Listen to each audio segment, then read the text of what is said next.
Good morning, Nigerian 2120. Cleared for takeoff, 34 left. What's that? A mysterious sound. So as soon as this aircraft took off, You got 4 low pressure lights. there was basically no surviving. The air brake thing just broke. Smoke. I'll take a look. They think they've got a hydraulic problem. You've lost all hydraulics. A confounding series of failures. Declaring an emergency. We are having flight control problems. Roger, I thought you were... Saudi 738. Now they have to grapple with this blaze. There's smoke in the back, real bad. A raging inferno. This thing would have been like a torch. It's pandemonium inside the cabin. Bodies were falling out of the aircraft. There it is, 2 miles out. Tries to have no control. And he had no idea what would ensue when he lowered that landing gear. 261 people Landing gear down. on the brink of disaster.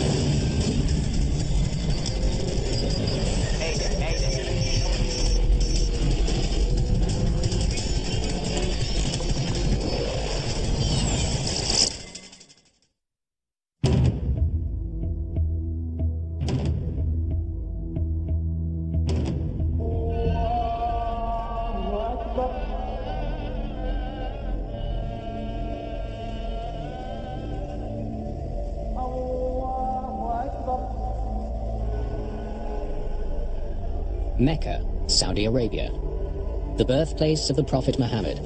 This is the holiest city in all of Islam. Making the journey to Mecca is a sacred duty in the life of every Muslim. The Hajj is the world's largest pilgrimage. This week, more than 1.5 million people will take part in the ritual. 80 kilometers away, one of the largest airports in the world is the gateway to Mecca for pilgrims traveling by air. Jeddah Airport has a terminal built exclusively for the annual Hajj. A terminal that can handle 80,000 passengers at a time. Today, in blistering desert heat, Nigeria Airways Flight 2120 prepares to take a group of Nigerian pilgrims home. For most Westerners, a Hajj flight would seem almost surreal. These are very poor pilgrims from villages in Nigeria. They've never been on a plane for the most part. The whole cultural difference is amazing. I mean, there's stories told about some of these pilgrims getting into the airplanes and actually trying to light their barbecues to cook meals on the flights, not realizing that, of course, you can't do that. The 247 passengers are on board a DC-8 that will be heading west across Africa to Sokoto, Nigeria. It's a charter flight operated by Canadian airline Nation Air. The DC-8 was the primary aircraft for Nation Air. It was reliable, sturdy, and served us very well in operations throughout the world. Nation Air was a scrappy little startup airline based in Montreal, and it started by taking people on vacations to sunny destinations during the winter, and it grew very rapidly. And then it had this very unusual offshore charter business, which is what brought them to Jeddah and Saudi Arabia.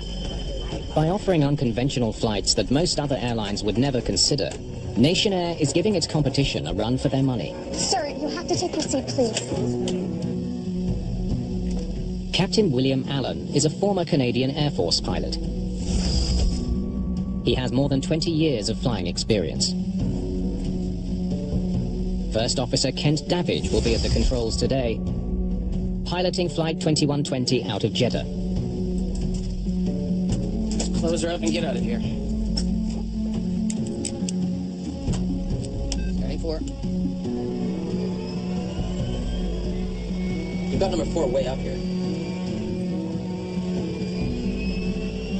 Okay, starting 1. Victor Furr I'll turn on the aircon. is the engineer on today's flight. There are 2 other Nation Air employees on the plane. Lead mechanic Jean-Paul Philippe and project manager Aldo Tetamanti. Mr. Tetamanti was sent to Jeddah by our planning department to primarily provide logistical administrative support. Flight 2120 must taxi 5 kilometers across the sprawling airfield to get to its takeoff position.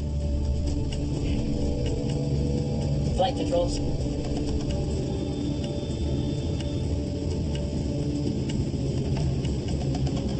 check. It's a long way around. Yeah. Good morning, Nigerian 2120, cleared for takeoff. 34 left. At 8:26 a.m., it's already 30 degrees outside.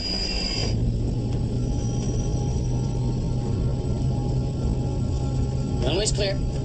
All engines. Okay, you have control. I have control. Stable. Brakes released. Set max thrust. Max thrust. Davidge powers the DC-8 down the runway.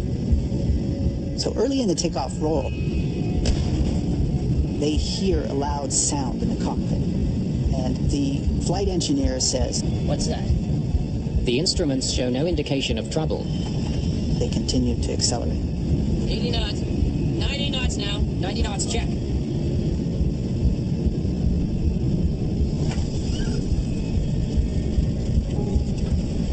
Sort of a shimmy. Like if you're riding on one of those thingamajigs. V1. V1 is the speed at which pilots can no longer safely abandon their takeoff. Rotate. Positive rate. Gear up. Nigerian 2120 airborne. 29. Flight 2120 is now climbing through 1,500 feet.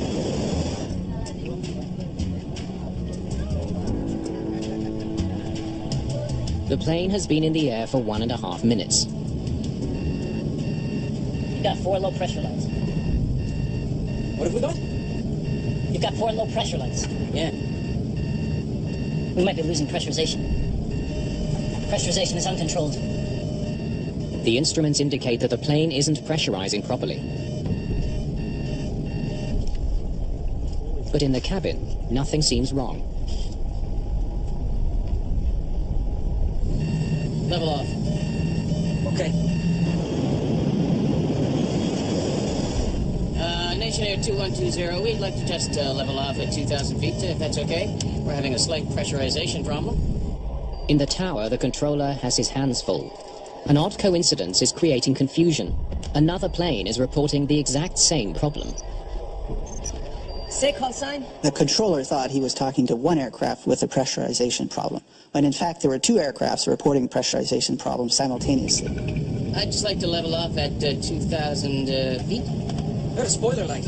Wing spoilers reduce lift when planes are landing. Since the crew hasn't deployed them, the light points to yet another malfunction. You're on safe flight. You could Descend to 3,000 feet. The controller believes he's talking to the other distressed plane, a Saudi Arabian aircraft. Flying, heading 160. Nation Air is flying at 2,400 feet. Descending to 3,000 doesn't make sense. There's so much confusion going on between the tower and these 2 aircraft. They're making a bad situation even worse. Alan thinks the controller wants him to climb. Heading 130, and understand you want us up to 3,000 feet. That's affirmative. Fly. Heading 160. Heading 160. We're losing hydraulics here. The loss of hydraulics has significant implications in controlling the aircraft. Okay, 160, and we're losing our hydraulics, sir. You revert to what is called manual control, and it's already difficult with hydraulic assist, but manual control is even more difficult. We're going to need to come back to Jeddah to land. Flight 2120 is 13 kilometers from the airport and flying away from it. Roger, understand you are going to land in Jeddah? To get back on the ground, the crew will have to make a wide left turn. It will take them further away from the airport before bringing them back over the city to line up with the runway.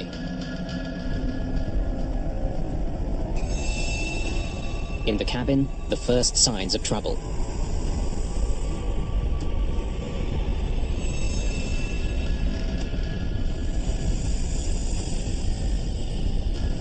Smoke. I smell smoke. Where? Back there. I'll take a look. The Nation Air mechanic is about to discover the terrifying truth behind Flight 2120's mysterious mechanical failures. Amid growing confusion in the cockpit, The pilots of Flight 2120 still don't know that there's smoke in the cabin. All they're dealing with is just all the alarm bells going off to indicate that equipment is failing left, right, and center. But mechanic Jean-Paul Philippe realizes they're in serious trouble. An onboard fire has the potential to consume the entire aircraft in seconds. The air brake thing just broke. We've got a flat spotlight. Less than 3 minutes after takeoff, passengers begin to notice something's wrong.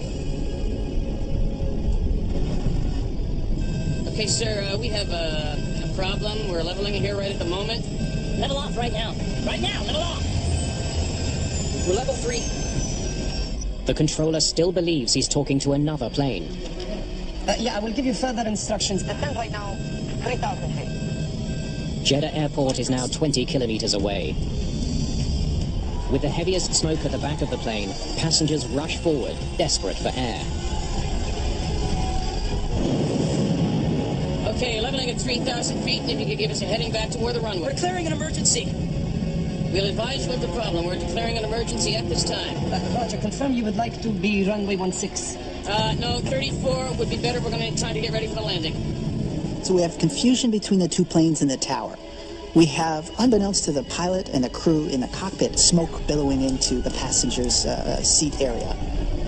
There's smoke in the back. Real bad. Yeah, we're heading back. We've got a hydraulic pump, okay? So this is the first indication that the pilot has of anything going on in the back of the plane. Should I tell the passengers? Yeah, just throw them. We'll be returning to Jeddah. They think they've got a hydraulic problem. Now they have to grapple with this blaze that is spreading through the rear of the aircraft. So things are rapidly spinning out of control. Okay, let's get squared away and see what we've got here, please. In the cabin, it's becoming almost impossible to breathe. And Jeddah is still 19 kilometers away. We've lost all hydraulics.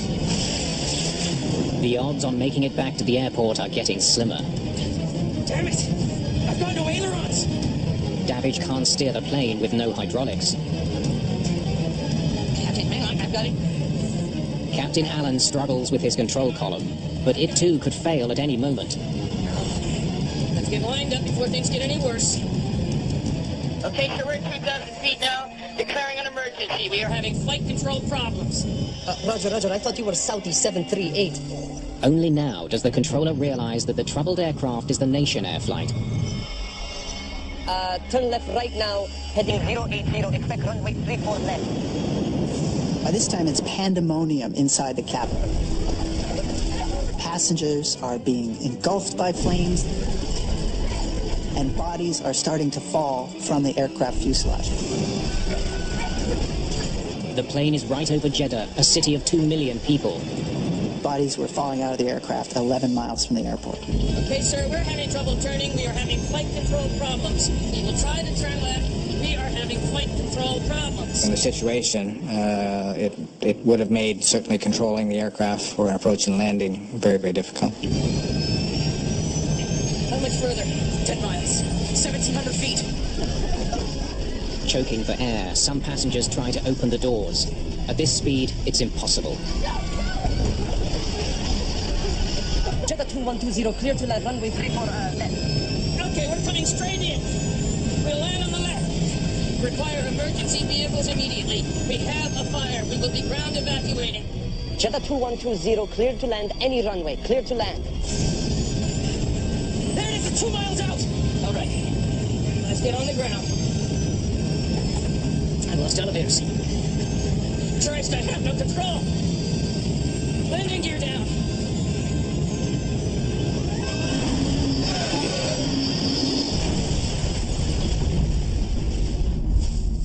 Saudi Air 738, Nigeria Airlines, down to short of runway 34 center.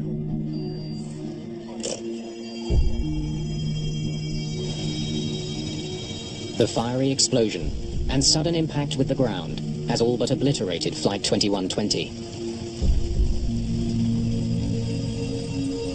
A trail of blackened debris stained the desert half a mile short of Jeddah's main airport. Little was left of the DC-8. Such was the force of the impact. 247 passengers and 14 crew are dead. This is the worst accident ever for a Canadian airline. And the deadliest crash of a DC-8 in history.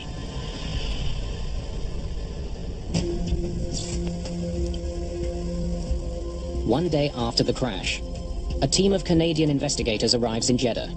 They'll be joining the official Saudi investigation. They now must figure out how a DC-8 bound for Nigeria, Nigerian 2120, airborne 29. ended up in pieces just 10 minutes after taking off. Has anything been removed? We'd heard that there had been an onboard fire, but really a little more than that, beyond the fact that all the 261 souls on board had perished in the accident.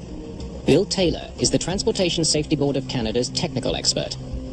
My first view of the crash site was one of astonishment, really, at the spread of the debris, the severity of the breakup. Usually there's some indication of recognizable parts of the aircraft, but there was virtually nothing identified as an aircraft. I can't even tell what most of this is. It was critical for us to know what happened as quickly as possible because we're carrying millions of people all over the world, and so we wanted to know if we had a problem. Do we have a problem with our operation, our equipment, our aircraft? The thing that impacts you is when you're dealing with 247 passengers and 14 crew all dead. That gets your attention. And the fact that something as big as a DC-8 is now lying there in a zillion pieces, all burned. Yeah, it has an effect.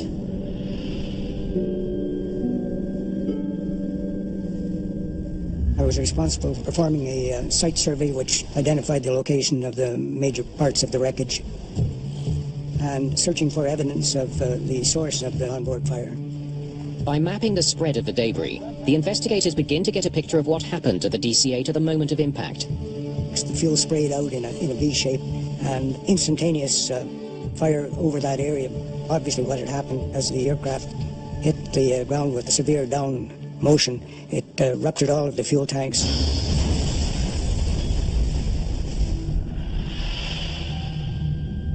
The main wreckage sprawls across a stretch of desert 400 meters long and 200 meters wide. A body was found 11 miles back from the crash site, so the crash site actually starts 11 miles back. So it's like 12 miles of things falling out of the airplane and people falling out of the airplane. We did see that whole sections of seats were melted and charred and obviously had people in them when they fell. And everybody was very bad injuries. Let's just leave it at that. The most important question for investigators is where did the fire start? But with so much of the plane so badly burned, it will be hard to plot the progress of the fire.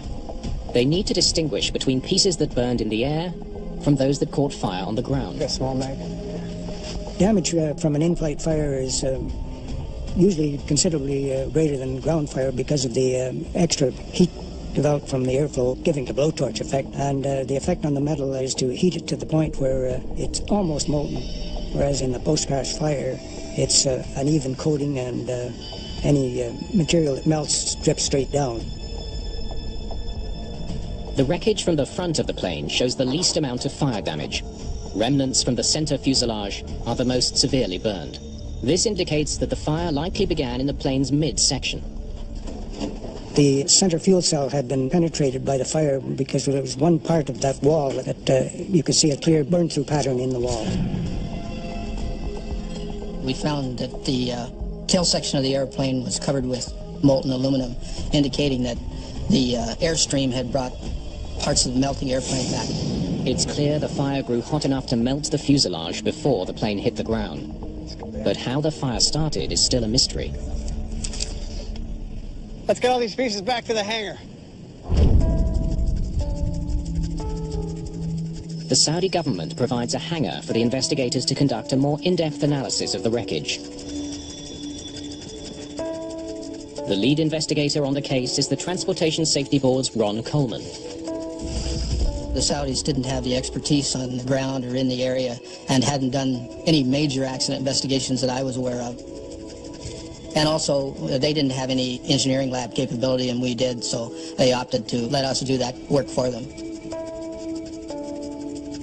Let's put together what we can. We knew that parts of the airplane had melted and part of the cabin had burned away underneath the passengers. We know that aluminum melts at 1100 degrees Celsius approximately. So this thing would have been like a torch.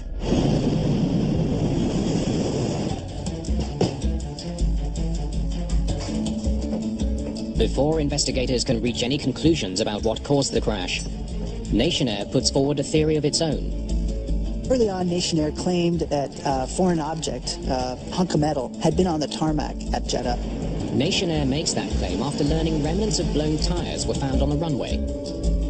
However, the Saudi aviation authorities said there was no evidence of any foreign object on the tarmac at any time before or after the crash. Canadian investigators now face two very different but equally disturbing possibilities. Either Nation Air is rushing to judgment about why one of its planes went down, or the Saudi Aviation Authority is attempting a cover-up.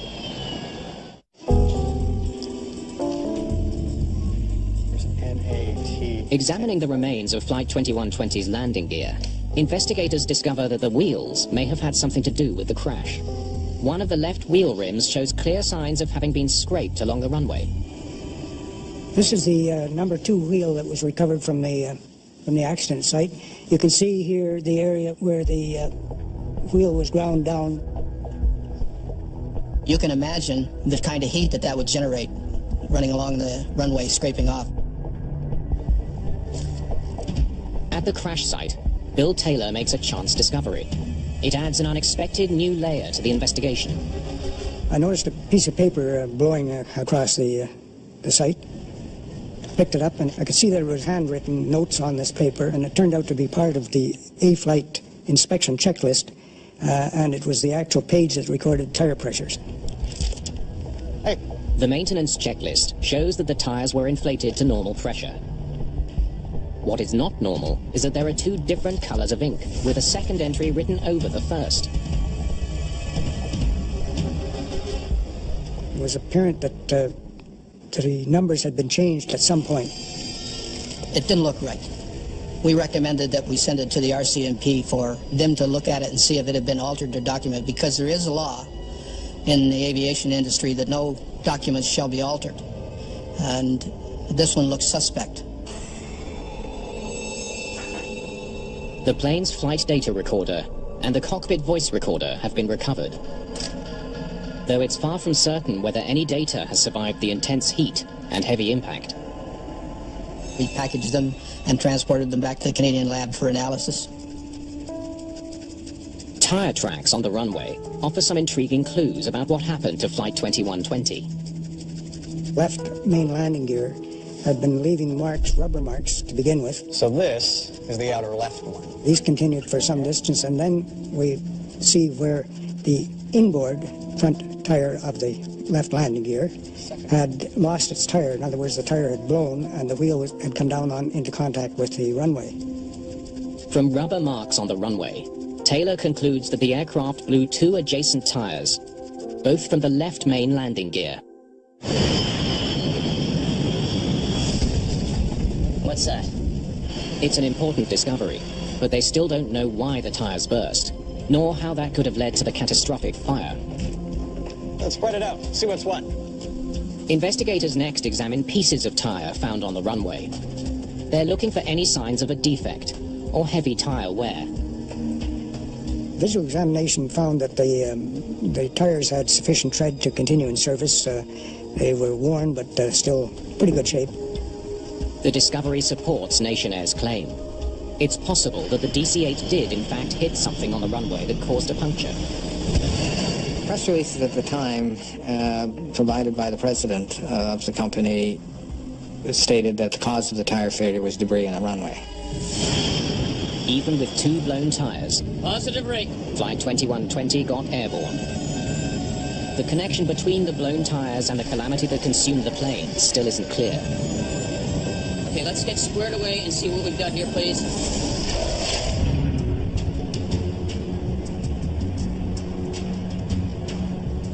In Ottawa, the Transportation Safety Board has salvaged the cockpit voice recording. But instead of solving the mystery, it only adds to it.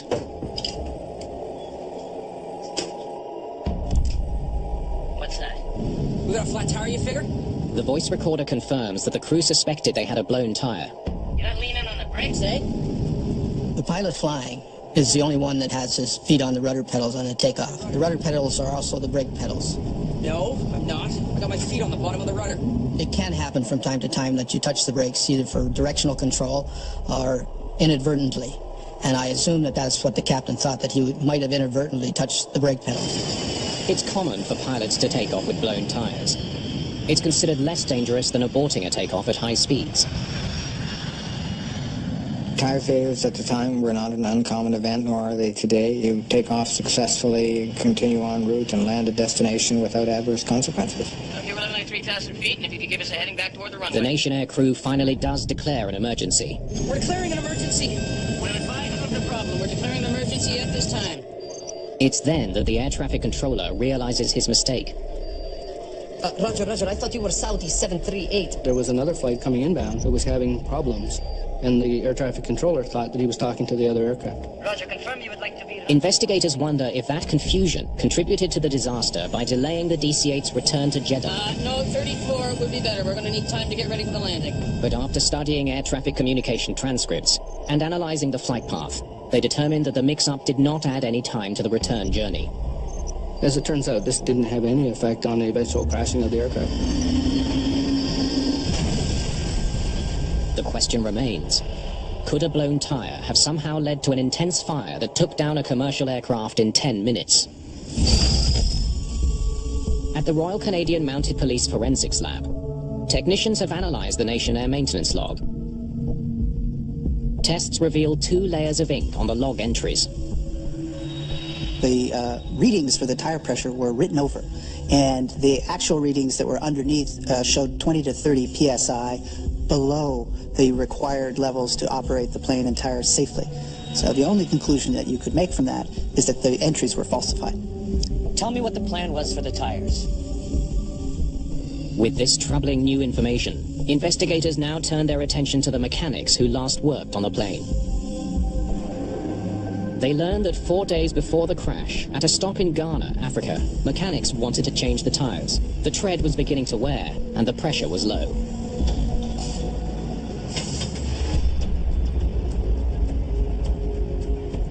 The investigative team wants to learn more about how Nation Air managed day-to-day maintenance.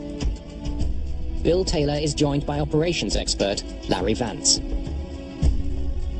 What we did was look at all the operational issues, and we looked at human factors, basically everything that had to do with the operation of the aircraft. You're not going to believe what I just found. Taylor uncovers evidence that the tire change was never carried out. A fax from the Nation Air project manager in Jeddah ordered it stopped so the plane could stay on schedule. They had a facsimile come in from the project manager. Forget it. They want us to get going. Saying that some of their passengers were being given off to other carriers, which put some pressure on them to abandon their plan to change the wheels. It was felt and would have caused a greater delay. So the fax came in and said, stop the tire change. We're way behind. We may lose the contract. Load everybody up and get back. And so they did. They stopped the work. Because Nation Air is go, go, go, go. Nobody wants to deal with anything that could delay the departure. Rather than top up the tires, a mechanic altered the log to make it seem like the tire pressure was fine. There's no indication that they ever added pressure to the tires to actually inflate them to that. They just simply made the books look right. 3 days later, the plane landed in Jeddah with the same underinflated tires. At 5 a.m. the following morning, the crew arrived for pre-flight checks.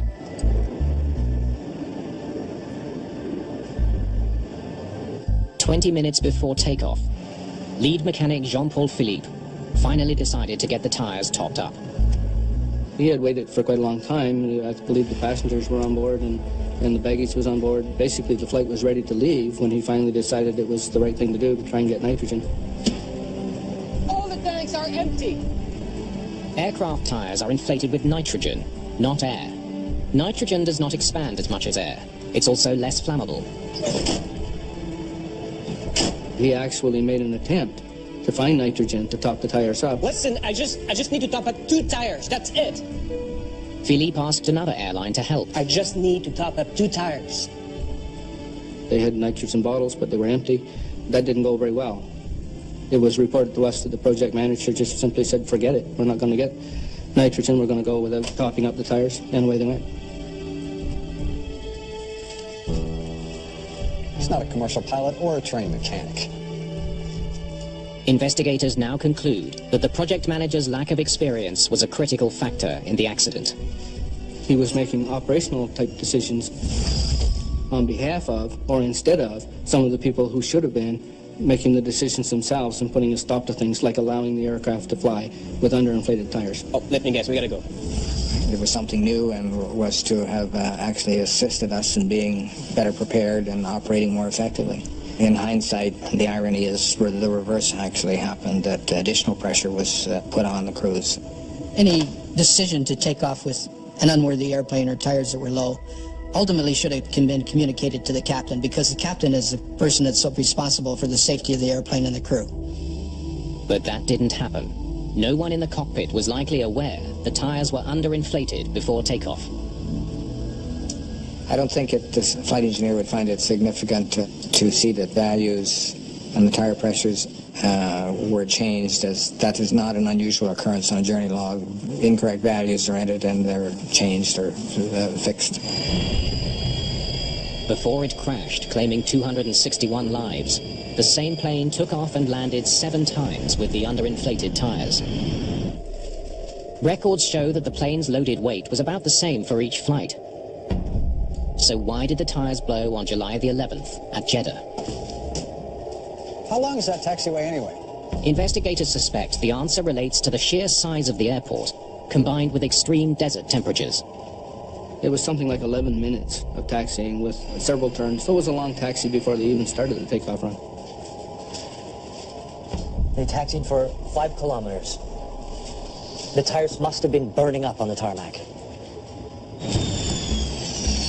The DC-8's main landing gear consists of a left and right bogie, each with 4 wheels. Uniform tire pressure is important. It ensures the weight of the plane is distributed evenly between all 8 wheels. When you have an underinflated tire, that total weight then is distributed over the remaining wheels. It would be felt on the axle mate of the low-pressure tire. We calculated, using our weight and balance figures, that the pressure for that day would have been 183 psi. It's pretty clear from the RCMP investigation that one of the tires was 155 psi. That's 28 pounds per square inch below the safe level. Added to that, the effects of a long taxi run on a scorchingly hot taxiway. During taxi, there's an opportune time for tires to heat, and particularly tires that are underinflated, to heat up, flex, and so on. When you get over-deflection or excessive bending in that area, it generates heat. You generate enough heat, the nylon begins to melt and pulls apart. Tire blows.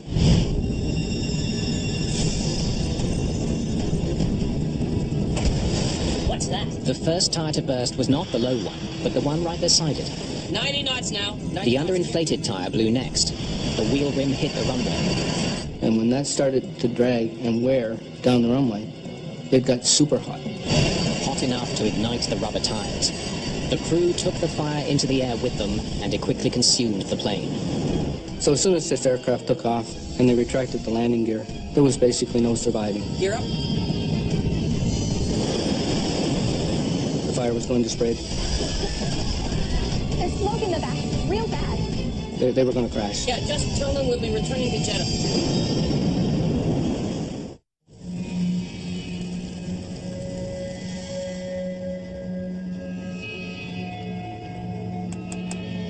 It's all over 10 seconds after they lift off. When the aircraft got airborne, positive rate, gear up, and the gear went into the wheel wells on fire. Unfortunately, the DC-8 did not have any heat or fire indication to tell the crew that they had a problem with the landing gear, the wheel well area. Fire begins with this tire. Investigators now know where the fire started and why it spread so quickly.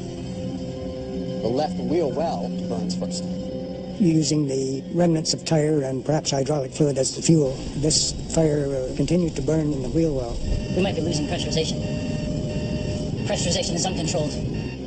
Next, this bundle of wires. Wiring for the spoiler light. What a spoiler light. Fire spreading fast. It's reached here, the main hydraulic line. We're losing hydraulics here. By now, the fire's reached the very top of the wheel well. It's eating through the emergency wheel brake. The air brake thing just broke. Then the fire hits the right wheel well, and this bundle of wires shorts out the flaps off light. We have electrical wires, we have hydraulic fluid, all highly flammable. We got a flat slot light. And you've got the air rushing at you at 240 knots. Now, the fire breaches the wheel well, making its way up towards the cabin, burning through the aileron controls on the first officer side. Damn it! I've got no ailerons! Clearly, a fire in a wheel well is a very dangerous thing because of what's in the wheel well. This is the way the airplanes have been designed, and they function fairly well until something like this happens and we find out, oh, perhaps that wasn't a very good place to put this. Once it's burned through the main fuel tank here, it's all over. He had no idea as to what would ensue when he lowered that landing gear. Landing gear down! The fire had compromised the structure to the point where when this action of lowering the gear took place, it destroyed the airframe.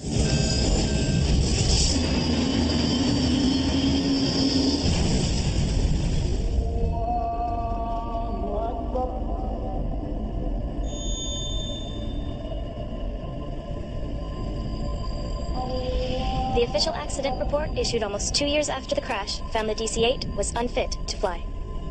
I don't believe that the people who were making the decisions had in their heads that this was a hazardous thing that they were doing. The report lists several causes for the crash, including the lack of fire prevention equipment in the wheel wells and the decision to release the plane with underinflated tires. The mechanics working on this aircraft were not fully aware of the hazard involved in low tire pressures. A number of critical changes came about after this accident. Smoke, fire, and temperature sensors in the wheel wells are now mandatory on all modern aircraft. Most critically, all crews are trained on the importance of properly inflated tires. Forget it. They want us to get going. The accident was a major factor in the collapse of Nation Air in 1993. The accident, I think, was probably the beginning of the end. Our emphasis of production over protection really identified the main weakness in the company. Oh, let me guess. No, we gotta go. You can only pressure your people to cut corners so many times and put pressure on them to keep to schedule so many times and put dollars ahead of safety so many times before something will go terribly wrong like it did in this Nation Air crash.